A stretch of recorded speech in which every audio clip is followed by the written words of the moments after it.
Première réaction, ça a été, professionnellement, ça a été de comment on va passer cette phase de choc, se réorganiser, repenser les postes. Très vite, en fait, on s'est mis un peu en marge de situations de crise. Enfin, Macron parlait de guerre, tout le monde a trouvé ça, on a trouvé ça un peu bizarre au début, mais en réalité, c'était un peu le sujet.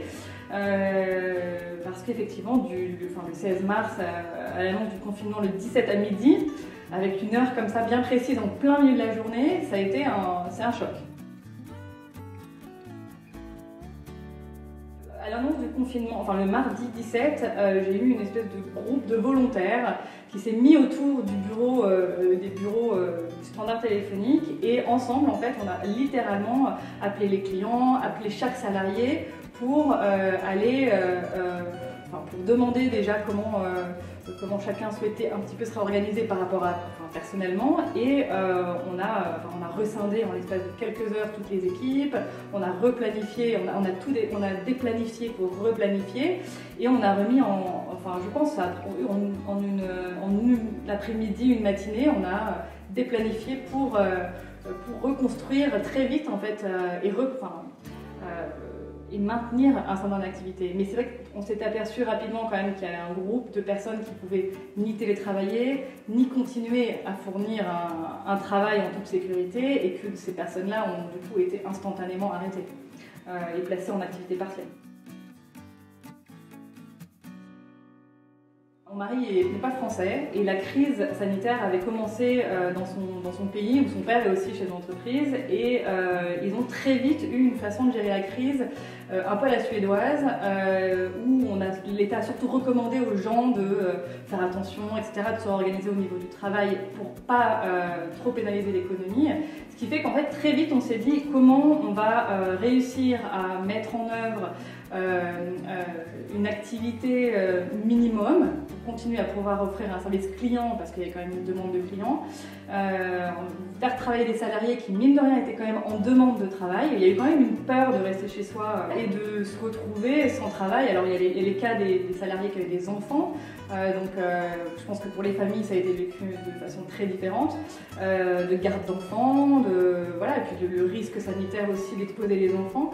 Et puis il y a eu les personnes qui sont plus jeunes, qui n'ont pas encore de famille, ou bien qui n'ont pas leurs enfants à charge, et ces personnes-là, j'ai eu pas mal de salariés qui m'ont dit moi faites-moi travailler s'il vous plaît, je sais que je déprimerai à être chez moi. Alors c'est certain que je prends l'exemple, je ne citerai pas de nom, mais j'ai un salarié qui est là depuis une vingtaine d'années d'ancienneté, qui lui était tout seul chez lui, m'appelait toutes les semaines, me demandant quand est-ce qu'il allait reprendre. Malheureusement, il était impossible pour moi de le faire revenir. Alors c'est vrai que ces personnes-là, on se sent redevable, oui, mais en même temps, à partir du moment où il y a eu des directives qui, même si ça a fait beaucoup de débat, étaient assez claires de la part du ministère du Travail et du ministère de la Santé et des Solidarités, on ne pouvait pas tout faire. Il a fallu faire tout ce qu'on pouvait, mais dans un cadre très strict qui fait qu'on a dû exclure des personnes.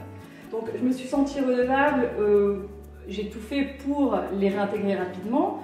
En revanche, je ne voulais pas non plus les mettre en danger ou aller au-delà de ce qu'on nous avait autorisé quand même à faire. Je pense qu'au retour du confinement, il y a quand même eu quelque chose qui s'est passé entre ceux qui sont restés pendant toute la période de confinement, tous ceux qui ont travaillé, toutes les secrétaires qui étaient encore là, les techniciens qui étaient encore là, les chefs d'équipe qui étaient sur le terrain, et les personnes qui ont été arrêtées. Et on s'est aperçu quand même que les personnes qui avaient été arrêtées sont revenues avec beaucoup de crainte. C'est-à-dire ne savaient pas du tout dans quel...